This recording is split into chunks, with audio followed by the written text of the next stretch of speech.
Hey guys, what's up? Welcome to my new YouTube channel Aryan's Edulog। इस video में मैं आपको history के one of the most important chapter nationalism in Europe के one of the most important topic unification of Italy के process को briefly describe करने वाला हूँ। यूनिफिकेशन के प्रोसेस को जानने से पहले आपका ये जानना ज़रूरी है कि यूनिफिकेशन की नीड क्या थी, यूनिफिकेशन क्यों करना पड़ा। ठीक है, तो आपको मैं बता दूं कि बिफोर 19th सेंचुरी जैसे आपने सुना है German nation, France nation, Italian nation, ऐसा कुछ था ही नहीं। नेशन जैसा कॉन्सेप्ट तब तक आया ही नहीं था। ये नेशन का कॉन्सेप्ट आया है 19th सेंचुरी में। ठीक है, इसी बीच इटली को यूनिफाई करने की मांग थी, क्योंकि उस समय इटली कोई एक सिंगल, जैसे नेशन अभी हम लोग जानते हैं, सिंगल कंट्री नहीं था। उस पर वो अलग अलग बटा हुआ था। ठीक है, वो फ्रेगमेंटेड था अलग अलग किंगडम्स में, अलग अलग रूलर्स का रूल चलता था उस पर, वो अलग अलग डायनेस्टीज का रूल था, अलग अलग किंगडम्स का रूल था, रूलर्स अलग थे। ठीक है, तो कोई एक यूनिफॉर्म सिस्टम नहीं था। तो इसी यूनिफॉर्म सिस्टम के लिए, इसी यूनिटी के लिए, इसी एक नेशनल सेंटीमेंट को बनाने के लिए इटली को यूनिफाई करने की मांग उठी। उसी समय जर्मनी भी यूनिफाई किया जा रहा था, मतलब कई कंट्रीज अपने आप को यूनिफाई कर रहे थे। ठीक है, तो यूनिफिकेशन के पहले before middle of 19th century, कब? Middle of 19th century. 19th century का मिडल मतलब कि मान के चलो 1830 से यही तुम्हारा 1870 तक मान के चलो। इस समय क्या था, इटली था जो वो 7 पार्ट्स में डिवाइड था। मिडल ऑफ 19th सेंचुरी में इटली 7 पार्ट्स में डिवाइड था। कितने? 7 पार्ट्स में। पहला पार्ट क्या था? Sardinia piedmont. पहला पार्ट था हम लोग का सार्दिनिया पीडमोंट। इस पे कौन रूल करता था? इस पे इटालियन प्रिंसली हाउस का रूल चलता था। ठीक है, इस पे किसका रूल चलता था? इटालियन प्रिंसली हाउस का। दूसरा पार्ट हम लोग का कौन सा है? लोम्बार्डी और वेनेतिया। लोम्बार्डी वेनेतिया क्या था? इस पे किसका रूल चलता था? लोम्बार्डी वेनेतिया पे रूल चलता था ऑस्ट्रियन हैब्सबर्ग एम्पायर का। किसका रूल चलता था? Austrian Habsburg empire. और जो इटली का तीसरा पार्ट कौन सा है? Southern reason. सदर्न रीजन क्या है? Kingdom of two Sicily. Kingdom of two Sicily में क्या क्या आता है? नेपल्स और सिसिली। नेपल्स और सिसिली पे किसका रूल चलता था? बर्बन किंग ऑफ स्पेन का। ठीक है, किसका rule? Bourbon king of Spain. और जो इटली का सेंटर है, ये पपल स्टेट्स हो गया, तो ये क्या है? सेंटर किसके अंदर आता था? किसका रूल चलता था? उसका रूल चलता था पोप का। पोप कैथोलिक चर्च के धर्म गुरु को कहते हैं और उनका वहाँ पे रूल चलता था। और ये जो रोम है, इस समय जैसे हम लोग जानते हैं इटली का कैपिटल रोम है, तो रोम पे किसका रूल चलता था? रोम पे रूल चलता था फ्रांस का। फ्रांस उस पर कब्जा करे हुआ था। और जो कहते हैं 3 स्टेट्स हम लोग के जो थे, जैसे परमा है हम लोग का, परमा है, मोदेना है, टस्कनी है। परमा, मोदेना, टस्कनी ये अपने अलग अलग थे, इन पे अपना अलग अलग रूल चलता था। इटली से मतलब इन सब का कोई लेना देना नहीं था, ये सब अपने अलग अलग रूल चल रहा था, सब अलग अलग बटे थे। बस एक सिंगल स्टेट था जो सार्दिनिया पीडमोंट, जिसपे इटली के प्रिंसली हाउस, इटली के मतलब जो राजा महाराजा, उनका रूल चलता था। बाकी सब पे देख सकते हो फॉरेनर्स का रूल चलता था, फॉरेन पावर का रूल चलता था। जैसे ऑस्ट्रिया, स्पेन हो गया, तो और अलग फ्रांस हो गया, अलग अलग रूलर्स का रूल चलता था। ठीक है, तो यही इसी वजह से, इसी फ्रेगमेंटेशन की वजह से, इन्हीं ये टुकड़ों में बता रहे, इसी वजह से एक बार किसने? नेपोलियन बोनापार्टे ने। किसने? नेपोलियन बोनापार्टे ने इसको क्या कहा था? Geographical expression. इटली को एक बार क्या कहा था? Geographical expression. इसका मतलब क्या है कि ये अलग अलग किंगडम से बटा हुआ है और इस पर अलग अलग रूल चलता है, कोई यूनिफॉर्म सिस्टम नहीं है। ठीक है, इसका है मतलब है कि ये अलग अलग रूल्स हैं, कोई यूनाइटेड सिस्टम नहीं है यहाँ पे। अब कहते हैं ये इटली को यूनिफाई कैसे हुआ? जैसा अब हम लोग जानते हैं ये इटालियन स्टेट, अब हम लोग इटालियन नेशन जानते हैं, वो कैसे आया, वो कैसे यूनाइटेड कैसे हुआ, यूनिफाई कैसे हुआ? तो यूनिफाई का श्रेय हम लोग 3 लोग को दे सकते हैं, वहाँ के 3 पैट्रियट को दे सकते हैं, और उनमें से 2 रेवोल्यूशनरी भी थे। ठीक है, तो वो कौन थे? पहले थे हम लोग के ग्यूसेप मजीनी। कौन थे? Giuseppe Mazzini. दूसरे कौन थे हम लोग के? Count Camillo de Cavour. तीसरे हम लोग के कौन थे? ग्यूसेप गरीबाल्डी।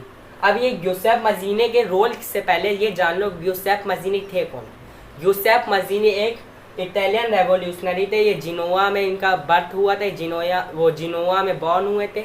और क्या कहते हैं इन्होंने दो सीक्रेट सोसाइटी फॉर्म करी थी, कौन कौन सी, यंग इटली और यंग यूरोप। और ये किस लिए फॉर्म करी थी कि वो इटालियन नेशन की भावनाओं को स्प्रेड कर सके और क्या कहते हैं नेशन आइडिया को बनाए रखे। तो मेन इनका क्या रोल था, इन्होंने कोई जंगें नहीं लड़ी जाके, मेन इनका रोल था इन्फ्लुएंस करना। ये लोगों को इन्फ्लुएंस करते थे, लोगों को रेवोल्यूशनरी एक्टिविटीज़ में शामिल होने को कहते थे। और मतलब जो इटली के नेशन स्पिरिट है, इटली नेशन की जो स्पिरिट है उसको बनाए रखने का काम किसने किया, गिउसेप मजीनी ने। अब हम लोग की ये काउंट कैमिलो डी कैवोर कौन है, अब इनका नाम हम लोग यूनिफिकेशन के प्रोसेस में इनका नाम क्यों ले रहे हैं, इनका क्या रोल था, तो उससे पहले जान लो ये थे कौन। ये थे चीफ मिनिस्टर ऑफ पीडमोंट। ये काउंट कैमिलो डी कैवोर कौन थे, चीफ मिनिस्टर ऑफ पीडमोंट।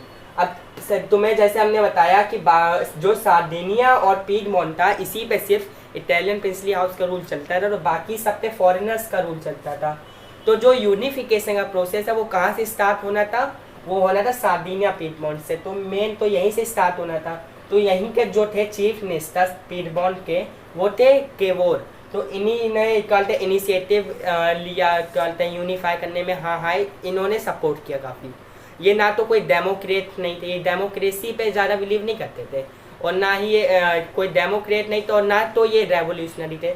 इन जैसे गिउसेप मजीनी और गरीबाल्दी रेवोल्यूशनरी थे, ये रेवोल्यूशनरी भी नहीं थे, पर ये हाँ इटली के यूनिफिकेशन के प्रोसेस को बिलीव करते थे। इनका मानना था कि दो चीज़ बहुत ज़रूरी है कि इटली यूनिफाई करने के लिए दो चीज़ बहुत ज़रूरी है।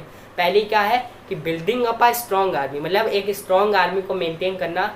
स्ट्रॉन्ग आर्मी होगी तभी तो जंग जीत पाएंगे, तभी तो लोग वो कहते हैं अपने प्रोसेस को हम लोग कामयाब कर पाएंगे। इनका मानना था कि पहली तो करो अपनी आर्मी को अच्छे से बिल्ड, स्ट्रॉन्ग आर्मी बनाओ, ठीक है।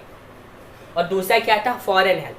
फॉरेन हेल्प से क्या मतलब है कि देखो सार्डिनिया पीडमोंट अकेला ही था जिसपे इटालियन प्रिंसली हाउस था, ठीक है, यही सिर्फ वो यूनिफिकेशन में प्रोसेस में बिलीव कर रहा था। बाकी सब तो फॉरेनर्स हैं, तो बाकी सब अपोज कर रहे थे। तो ये तो इनके लिए अकेले तो पॉसिबल है नहीं कि ये छोटा सा किंगडम ये सबको हरा ले, ठीक है। तो इसके लिए इनको फॉरेन हेल्प काफ़ी ज़रूरी थी, फॉरेन हेल्प मिलेगी तभी ये अपने प्रोसेस को अंजाम दे पाएंगे, ठीक है। तो ये दो चीज़ पे बिलीव करते थे। अब ये इटली का यूनिफिकेशन स्टार्ट कैसे हुआ, इनिशिएटिव कैसे हुआ, तो ये स्टोरी काफ़ी इंटरेस्टिंग है। ये देखो 1859 में, कब 1859 में जब ऑस्ट्रिया ने जो ये जिसपे लोम्बार्डी और वेनेटिया जिसके अंदर आता है, ऑस्ट्रिया ने जब कहते हैं पीडमोंट पे अटैक कर दिया, ऑस्ट्रिया ने इस पे अटैक कर दिया पीडमोंट पे, तो 6 20 तक अप्रॉक्स लड़ाई चली, जंग लड़ते रहे, कोई अंजाम नहीं आ रहा था। फिर क्या किया केवोर ने, क्या किया कि जो फ्रांस था, फ्रांस के साथ क्या किया, एक मिलिट्री अलायंस बना लिया, पीडमोंटिस फ्रांस अलायंस बना लिया एक, और क्या किया ऑस्ट्रिया को हरा दिया, और ऑस्ट्रिया को कहाँ से खदेड़ दिया, भगा दिया लोम्बार्डी से। लोम्बार्डी पे फिर किसने, वो लोम्बार्डी किसके अंदर आ गया, फिर लोम्बार्डी आ गया पीडमोंट के अंदर। तो अभी और जो फ्रांस ने वैसे वादा किया था कि वो लोम्बार्डी वेनेटिया दोनों में मदद करेगा, जैसा कि केवोर और उनके बीच में बात हुई थी, पर उन्होंने अपना प्रॉमिस पूरा नहीं किया। उन्होंने लोम्बार्डी तक तो मदद करी, पर बाद में उन्होंने आगे मदद करने से मना कर दिया फ्रांस ने, ठीक है। तो उसके बाद क्या होता है, फ्रांस अगेन एंट्री करता है, कब 1860 में। 1860 में फ्रांस अगेन एंटर होता है और एक एग्रीमेंट करता है, किसके साथ, वो पीडमोंट के साथ। किसके साथ एक एग्रीमेंट करता है, पीडमोंट के साथ। और उस एग्रीमेंट के अंदर क्या होता है कि परमा मोडेना, जो पीडमोंट है वो क्या ले सकता है, परमा मोडेना ले सकता है, जहाँ पे उन्होंने अपने जहाँ के लोगों ने अपने रूलर को भगा दिया, तो वो अब स्टेट खाली थे तो वो ले सकता है परमा मोडेना। पर अगर उसने टस्कनी लिया, क्या लिया, अगर पीडमोंट ने टस्कनी लिया तो उसको बदले में फ्रांस को क्या देना पड़ेगा, सेवॉय और नीस। तो बदले में उसको सेवॉय और नीस देना पड़ेगा।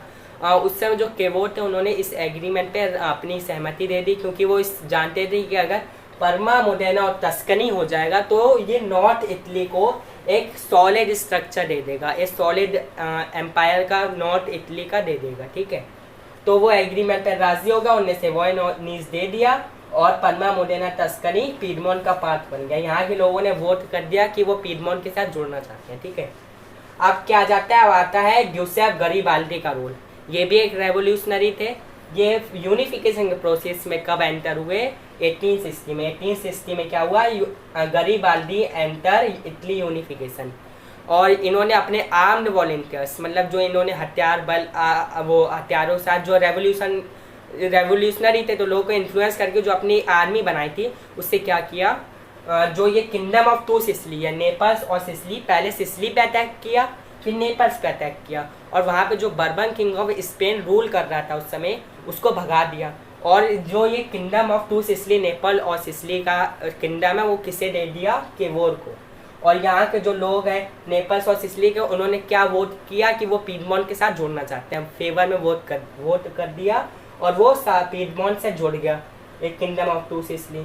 ठीक है, अब क्या होता है 1861 में, ये इतना सब तो आ गया, अभी क्या क्या बचा है? वेनेटिया और रोम, बाकी सब तो आ गया। वेनेटिया और रोम जो बचा था वो अभी भी इटली के बाहर था, पर इन लोगों ने इन्होंने क्या किया, बाकी सबको यूनाइटेड इटली मान लिया। ठीक है, 1861 में विक्टर इमैनुअल सेकेंड को एस किंग गद्दी पे बैठा दिया। और फिर क्या होता है, अब ये तुम बोलोगे वेनेटिया और रोम तो हम लोग इटली के मैप में पढ़ते हैं कि इटली का पार्ट है, तो ये कहाँ से आया? तो इसके पीछे काफ़ी इंटरेस्टिंग स्टोरी है। जैसा कि हमने बताया कि उसी समय जर्मनी भी अपने यूनिफिकेशन में लगा हुआ था। ठीक है, तो जो जर्मनी के चीफ मिनिस्टर थे कौन थे? Otto von Bismarck. जर्मनी के चीफ मिनिस्टर जो थे ऑटो वॉन बिस्मार्क, उस समय वो भी काफ़ी जंगें लड़ रहे थे दूसरे कंट्रीज से।